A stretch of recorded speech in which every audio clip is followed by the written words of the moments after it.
mute myself. Oh, I couldn't click. Okay, you see my face smiling. So before talking to the details, like, yeah, just list everybody here. Oh, and then now I'm going to talk about the actual work. So brain metastasis. I always make this mistake when talking about brain metastasis. Are the most common intracranial malignancy in the adult population, contributing to about 200,000 new cases per year reported in the US, based on a study in 2020. And estimated 40% of those patients with cancer who will develop this kind of brain metastasis. So specifically, they appear in 40 to 50% of the patients with lung cancer, 15 to 25% of patients with breast cancer, and 5 to 20% of patients with melanoma. Historically, patients with brain metastasis had a poor prognosis, and little thought was given to determine each individual's prognosis and then optimal treatment methods. So the overall survival for the moment of diagnosis for the untreated patients is about 1 to 2 months. That's really short. And survival has improved in the past 20 years for the patients with proper treatment, such as radiotherapy, by expanding 6 months to 3 years of lifespan. With different type of cancer. So that's horrible. And whole brain radiation therapy is a well-established treatment for the patients who have those brain disease, like tumors. And by radiologically controlling both visible tumors and non-visible micro-metastases. It is the most frequently used treatment technique for multiple brain metastasis and improves neurological symptoms and median survival. So here, just a list of the criteria that when we want to consider the whole brain radiation therapy. So a lot of conditions. And for the treatment delivery, basically, we will use 30 gray with 10 factors or 20 gray with 5 factors. So that's kind of like a treatment protocol. And just bring you a little bit background about how this whole brain radiation treatment being planned. So you see from here, there are 2 radiation beams. So the source of the X-ray will go through those beams. And then you can imagine the patient is at in the middle. And then when we do the planning, so because we have 2 lateral beams, so one on the left side and one on the right side. So then we have this isocenter. So we have to focus on where the tumor is and where we want to treat. So we have to define the radiation field apertures and the collimator setups. So just to allow the radiation go through which area. And we want to protect some of the organs because they are very radiation sensitive, such as the lens. So this is the critical step. And after that, we calculate the radiation dose distribution, and then we determine if the patient received the correct dose. So here's the full pipeline, so it's too much. And then I will continue introduce step by step. First, I will talk about the what's the daily clinician work looks like without any AI assistant. So start from the those start button. So the major participants will include radiation physicists, radiation oncologists, dosimetrists, and other clinicians. So start with the the very typical workflow by the radiation physicist. So they will load the patient's CT images, and then select the ISO center. So remember, we have that in the previous slide. We want to have the accurate setup for the patient. And then later, the dosimetry come in to create organs like the region of interest. They do it manually. Like now they have some semi-auto AI-assisted contouring, but still a lot of work have to be done by like human.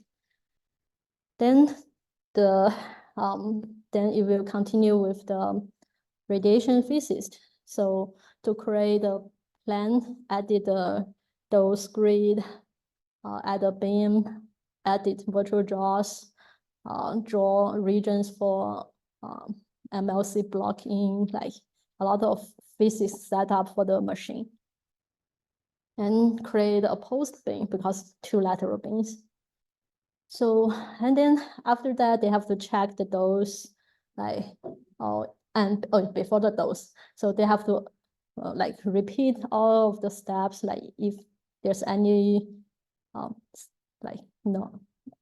any regions they don't feel like it's accurate enough. So they have to go back to the loop and then again, until they feel like, oh, good enough. And then we move on to the dosimetries. So they will estimate each of the organ, like how many radiation dose that region can like absorb. And if it is good enough for our treatment, so they have to confirm that. If not, they have to adjust a bunch of things to satisfy that goal. And then they are using it's called field in field FIF. So that's another set of algorithm. So it's a lengthy process from CT simulation to the radiation treatment plan, like just the setup. Now we want to automate entire process. So how, like, because it is very time consuming from one person pass to another person, and then they have to work it back and forth. So we want to automate the entire process and then like make rapid plan. So the challenges for those manually planning, you can see here, is time consuming. It's about 5 hours to 48 hours work, maybe more, depend on the patient's condition. And many countries have limited resources, such as the lower or middle income countries.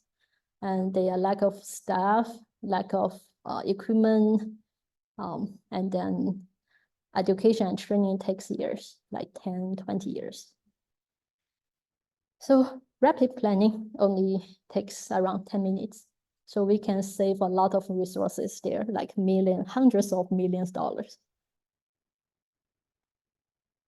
And other challenges we faced before is that different clinicians from different institutions, they have different opinions of how to set up the patient, like how to draw the radiation field apertures. So those apertures, remember, it will determine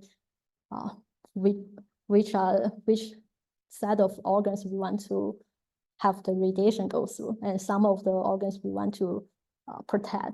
So those are the field apertures. So within those green box, so those are the regions that radiation will go through. And there are so many complications here. So how do we set up our auto plans? And so here is a state-of-art study, like back in 2020, I think, around then. So our group have developed a automated treatment planning, like automated field aperture generation part. with deep learning models. So for this work, it's a little bit lack of flexibility. So because clinicians have different opinions, and then we want to make them all happy. So this work is already published in 2021. So based on this work, we continue our work to make a customizable. So we have this workflow, the standard of, the state-of-the-art method, our proposed methods with two different approaches. So these two approaches, basically they will have the quality control for each other. So we don't want like only one plan generated, and we want to make two plans generated, and those two can like be checked for each other. And if there are a lot of common parts in and the clinician is happy, then we will just use the default setting. And if those plans are like have too many differences, then we'll flag it out and let the clinicians know. So something need to be pay attention. So this, like, eventually our goal is to remove the manually approach. After we obtain those CT simulation images, so our two approach will first to segment the image. So because we want the organs, we are interested in the organs to, if the brain receive correct amount of those, and if we can protect the lens and eyes, so we need to first know where they are. So we have different approach as well. So we have 3D condensed head and neck model developed by our lab mate. And then for those model, we can get brain, eyes, the left eye and right eye, the lenses, the left lens, right lens, and this organ out. And then another 3D vertebral bodies model. So we will get the C1 and C2 organ out, the bones out. And then for the quality assurance, the landmark approach 2, we will use a 2D DRR. So I will explain the DRR later. And do the segmentation on the 2D whole brain model. So it will contour the brain, eyes, lens, and the vertebral bodies. A little bit complicated. And this is what it looks like after we run the model and obtain the organs we want. So the green is the eyes, purple is the lens, red is brain, and yellow is C1 and blue is C2. So the field shape design process of the 3 AI approaches is compared here. The left side, again, is the state of the art. So this is just another view of the process. So 2 columns on the right is our proposed method. And over here, it shows the quality control part. So we want to make sure both models can predict, like segment the correct different organs. And let's go into more details about the approach 1, the 3D CT image segmentation part. For the head organ segmentation process, it consists of 2 steps. First, we want to determine whether the CT slice have the organ we want. So it's a classification model. And then, for example, that's the mandible of the head. So it's like, for example, if we want to classify that part, we go through slice by slice and then detect if the mandible is there. And then pass to the segmentation step. So we extract those sliced food which contains the mandible inside, and then pass to another model, the segmentation model, to segment the organ out, the bones out. And for the head organs, so like here is the segmentation, the classification model. So it's using the Inception ResNet version 2 to do the work. And this model, like it just like give you a rough idea like where the organs are. So it just show a different view of the CT scans. And the details about the segmentation model for the head organs. So we are using a 2D fully connected A layers for the brain organs, and just the brain actually. And then a 3D VNet to segment the eyes and the lens. So for those models, when doing the segmentation, we use Dice similarity coefficient to evaluate. So those work are done separately and has been fully evaluated, and it's good to use. So here, we also need to C1 and C2, and then we applied another model, another 2 models actually. So first here we need to localize those bones. So, and then you see those colorful points, it just telling the center of those vertebral bodies. And then on the right side, the boxes shows based on those location of different vertebral bodies, just to segment the shape out from the 3D images. So first, the model we use to localize those bones is called XNet. So it's a multi-view CNN. And we use like 290 simulations and diagnostic CT scans to train. So this work is done by Tucker, like the paper is already published, and the model is fully evaluated and good to use. So the right side just show the network structure. The image on the left side is the input, so just pure like bony CT scan. And then the right side, it just shows the location of each of the bone.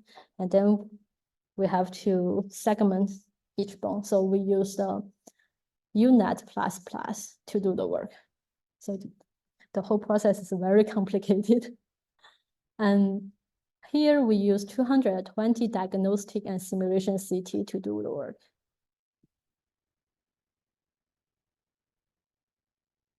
For the second approach, which is called 2D DRR image segmentation. So here I will show you what's the DRR. I talk a lot about it. So imagine the X-ray imaging came out from the beam source and then go through an object, our patient's head. And then the X-rays go through those, each of the voxel looks like that. And then there's a receptor to receive the 2D images. So the source goes through the head and then a 2D image is out. So that's the X-ray. And DRR is very similar to that, but difference is that we use CT, a 3D scan, like a set of 2D images, and then reconstruct to a volume data. We cut it like from some location. So that location is specified by the radiation treatment setup and create a projection from the 3D images to a 2D plane. So that's the 2D DRR. So very similar. Like I will say, you can imagine the X-ray, but it just using a 3D volume and cut it in the, like for example, the center, and then create a projection.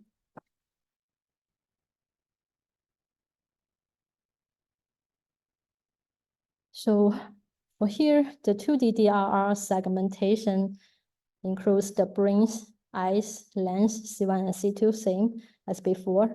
So here we use a 2D fully connected 8 layers network. Same as before, like dice similarity coefficient for evaluating the performance of the segmentation. The training plus validation set is 892 patients, a little bit more than before. And we use 190 patients to do the testing. So yeah, again, this is just purely do the segmentation on the grayscale image, and then use the same color before to indicate different organs. So here, we want to show, like, once we have all the organs, how do we do the customizable and landmark-based field apertures design? So just imagine each of the organ we contoured is we can find the location of it in the 2D DRR image. And then, like, for example, the line from A to B is actually the forehead with certain distance out, and then connect with the top right corner of the eyes. So this kind of measurement and setup allows us to control, like, whether we want to make it certain size, like this one option for AB, like a straight out, or like with some angles out.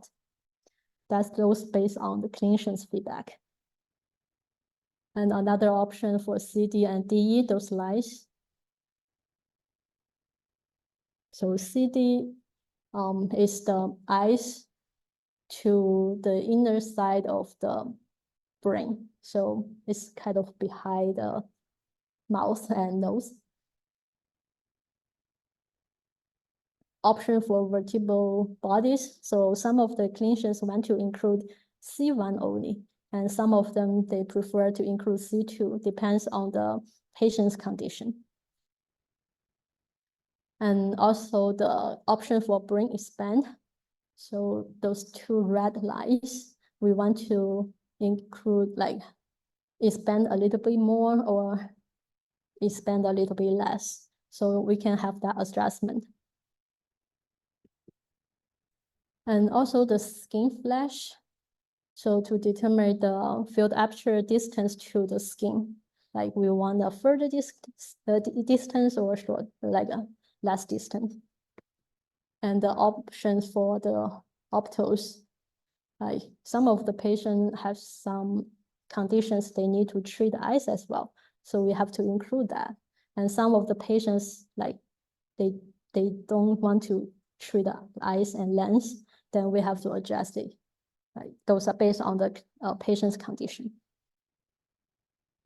So we have these much options. And now we want to ask the clinicians a question. Do they happy about any of those options? And what kind of setup, like what's the actual distance of those setup they will say clinical acceptable?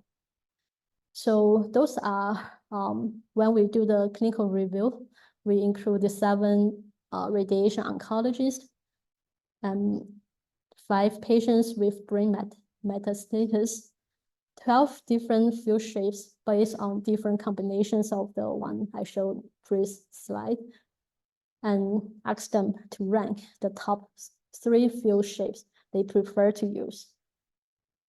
And then give a like score based on the 5-scale Likert score.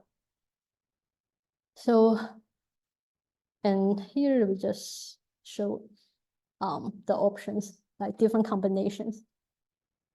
Because the eyes and we want the clinicians to treat depend on the patient's condition, so we have that set up later on. But here just the general setup for the forehead distance, the like the distance from the radiation field to the skin, this kind of setting. So they are, I would say, less critical compared to the eyes. So we can have a preset for them. So here below the tables is what they their feedback will be inputted. So we will have the top 3 best likes, and then we will perform a whole list of comparisons for those top 3 based on different patients, different clinicians, and then we will come up with a default setting. And here is the 5-score Likert scale. So each of them says if they are strongly agree, neither agree or disagree, and strongly disagree with the setting we have. And each of the explanations is followed by it, and it is kind of indicating if it is clinical acceptable and what degree of clinical acceptable it is. So we collect all this data, and then finally we do a bunch of like analysis, like including ranks, scores, and then we have the initial field set up. So the forehead, most of people want the diagonal line with some degrees.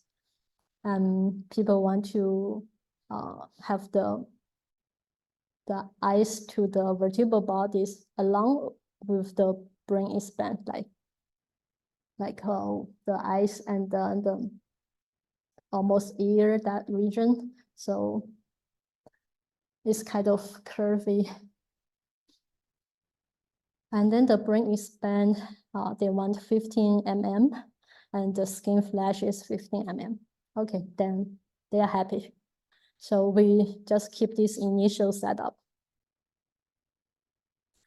Then we generate our two kind of approach from 3D CT contouring and the 2D DRR contouring, and then project those on the DRR.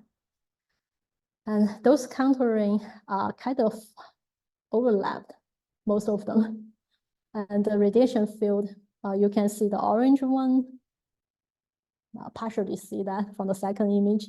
And then the white one, the approach to field aperture, the white is very clearly shown. And then the green one is the larger green one. It's the clinical field aperture from the clinicians. So we see a little bit comments and disagrees for the greens and the white and the orange, but the white and orange will almost overlap. So it shows our two approach have pretty much the common agreement, it's pretty have a common sense of what the radiation field should look like for the same patient. And then here's another set with including the C2 and then different setup, if they can make the same agreement for the two approaches, and also compared to the clinician's drawing. So we run a couple of quantitative analysis. So you see the green bar is landmark approach 1 compared to ground truth. The pinkish is the landmark approach 2 compared to the ground truth. And the blue one or purple one is the landmark approach 1 and landmark approach 2 differences. So those differences are calculated for the Hausdorff distance and the mean surface distance measurements. You can see the green and red, pink has a little bit large distance for those approach 1, approach 2 to the ground truth. But those two approaches we developed have very little distance for the field aperture setup. So it's like those, actually those major differences is contributed by those less important regions, such as the image you showed before, like from the skin to the aperture, and also maybe some brain expand, this kind of less important region. So, and then we go through those results, like for having at least 75 patients, like review them one by one, and then we see that, okay, the disagreement is less critical, and we say, okay, we can move forward. So we move forward to the pipeline,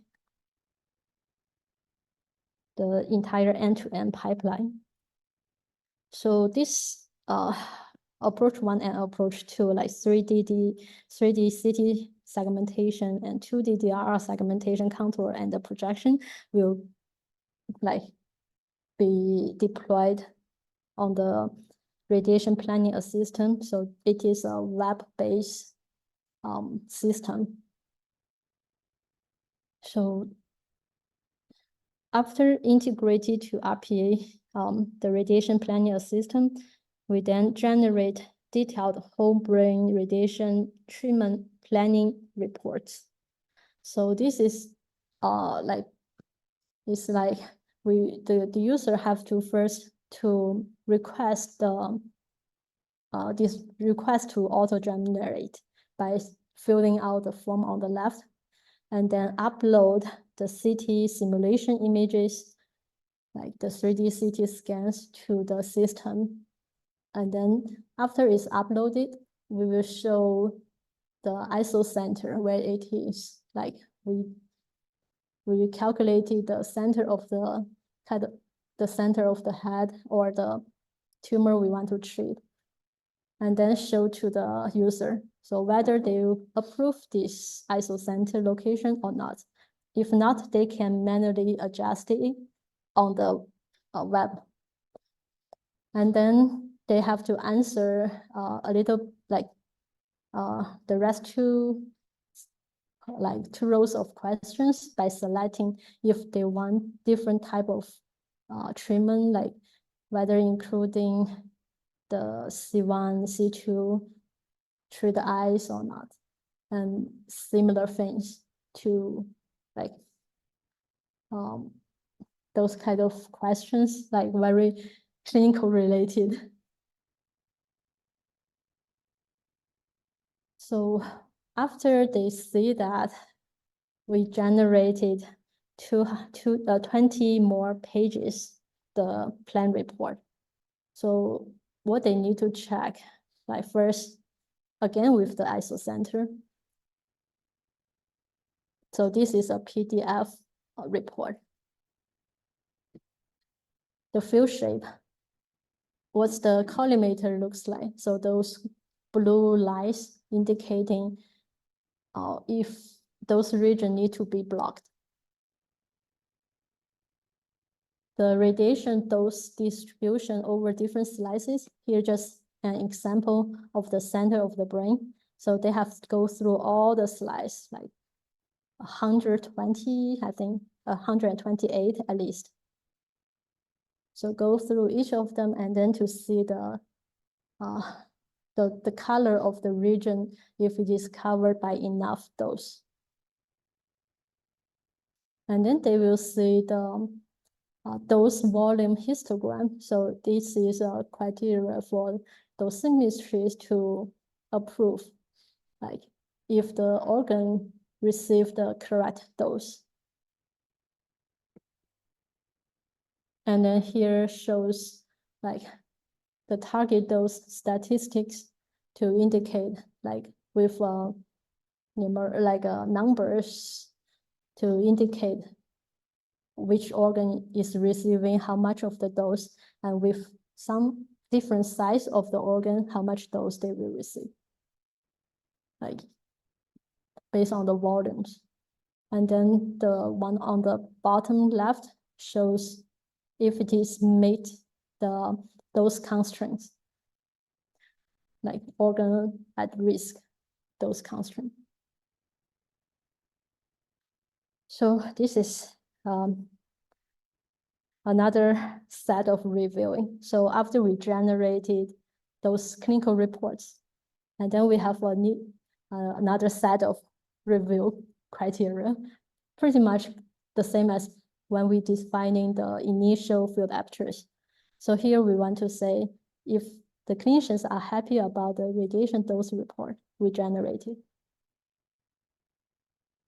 And then here just shows the initial setup, agreement, and then the agreement on the randomly selected 75 patients, and each of the number there is indicating the ID of the 75 patients, and the details is more like rating by the 5 Likert scale.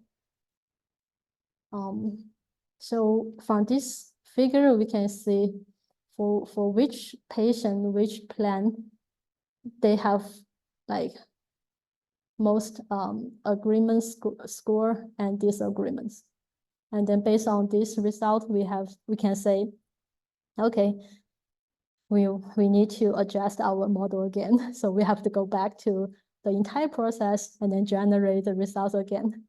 So we repeated multiple times and finally got 99% of acceptance with the dose coverage for the primary, the approach 1, and then 96% of secondary approach acceptance rate. So it's a little bit tough to make all the clinicians happy. So in this work, we developed and evaluated 2 landmark-based approach. So from the CT volumes to the field aperture generation, and further to go through the treatment planning pipeline. So it's like a rapid planning now we can create, and you reduce 95% of kind of minutes the clinicians really spend. So kind of great improvement already. And here we standardize a customizable field aperture generation. So clinicians, so from different clinicians, we can automate the entire pipeline just from CT simulation to the final plan report, and standardize this kind of different clinicians and institutions, their preferences, and then we make a like more standardized way to show on our plan.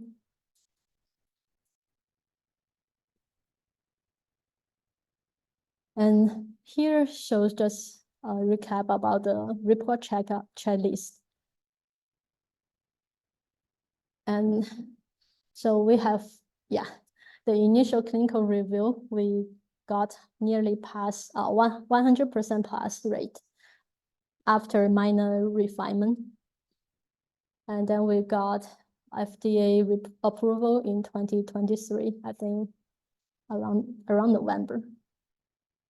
And then we got our RPA, the entire 2 sets deployment in 2024 in South Africa. I think it's in April last month. So the related papers is already published. So this one is my paper. So basically the entire talk about the entire talk. And then the archive paper shows the additional details on the initial field aperture setup. And I did a bunch of posters, talks at different conferences. So related work, so the left one shows what we have done before, like before we decide this customizable landmark-based aperture. So we have the fully automated field aperture generation. It's published. I already showed that earlier. And then the paper on the right side is the like further improvement on the current result.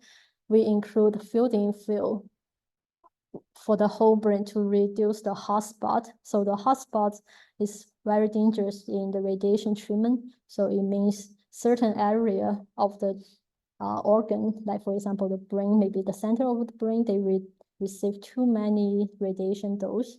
So we don't want that. And then how to limit the radiation to those regions. So we applied field-in field. So this work is also published. And yeah, acknowledgement about the entire group. So for the advisors, I have two advisors, Dr. Court and Dr. Cardenas. So basically, they give me a lot of support to develop the this pipeline thing. And then the collaborators, so they give us feedback about the radiation field setup, the dose report, and the acceptance criteria. And based on their feedback, we adjust our model. And finally, we can make it deployed and FDA approved. And all the people from the courtyard supported this project, like they have been done either the model development for different organs or contributed to calculating the doses, and also the quality control. And the Wellcome Trust funding, of course, so who supported like the institution supports the entire project, like for the whole brain part. And then the resource for the computational support, we mainly done it on the high performance cluster at MD Anderson. And the related papers I listed here, not including mine. So another recap on the great news 4 days ago. Yeah, thank you all. And if you have any questions, let me know. That's all.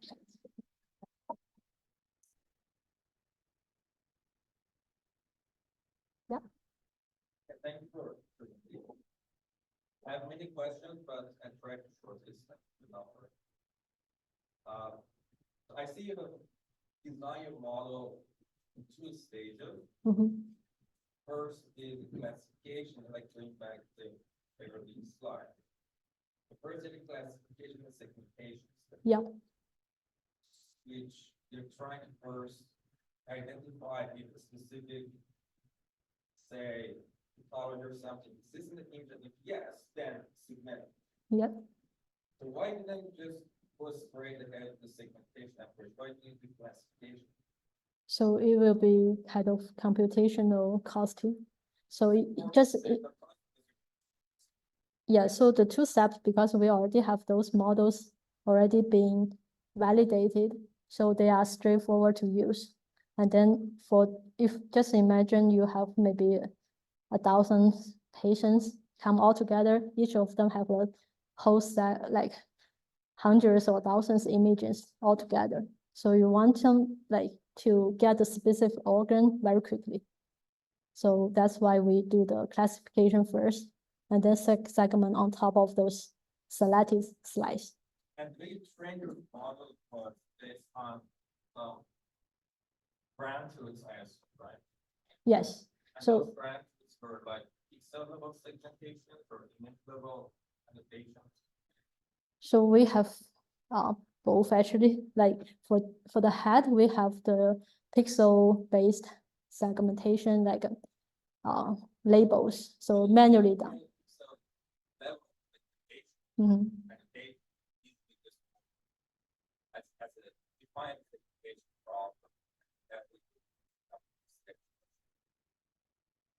I have another question.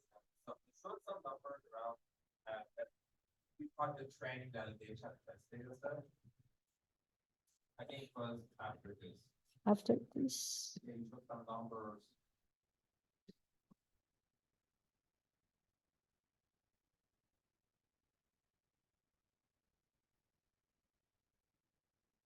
English. Yeah.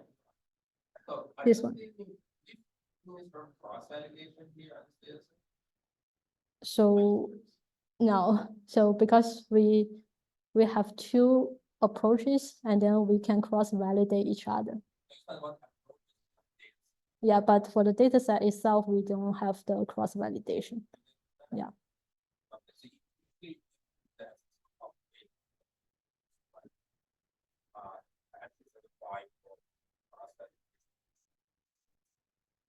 And over this kind of box plot. Yep. There. Yeah. So you mentioned the purple one, like NM1 and NM2 is kind of the better one. So slightly better. So over here, we want to show how the distance, like from our generated field aperture compared to the clinicians drawn apertures. I think explain how.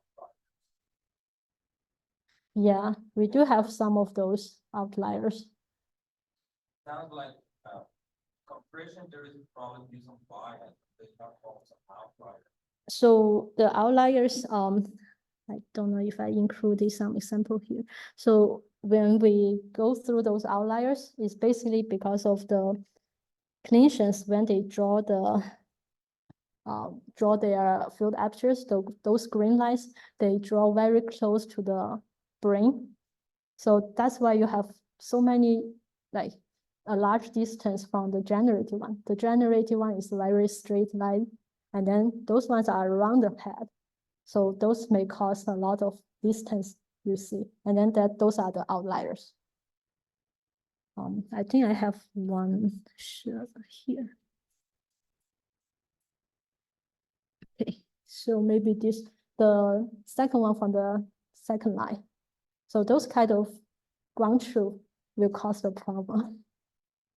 So I think there is human intervention, right? So, so machine, your model generates some outputs that some adjustments.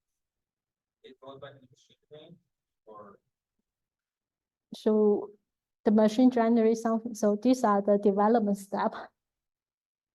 So we have to go back to modify our code if there's too many disagreements from the generative one compared to the ground truth. So we added those lines, how they looks like, and then yeah, we go back to our code and modify and regenerate those apertures. So those are the development phase, but later once we define what we want the field aperture looks like, then we just set it as default, and then that's auto like end to end. So once it's decide which shape we want to use, and then make the most clinicians agree on what we generated, then we will just keep the one we decide. If you get. this is my last question. Yeah. How do you distinguish the word from simple segmentation? So sorry, what's the? How do you distinguish this word from the brain segmentation? The brain segmentation part.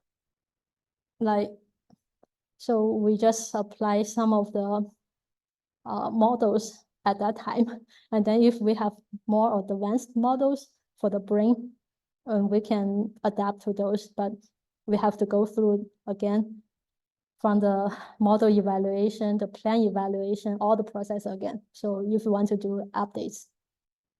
Thank you very much. Thank you. Other questions?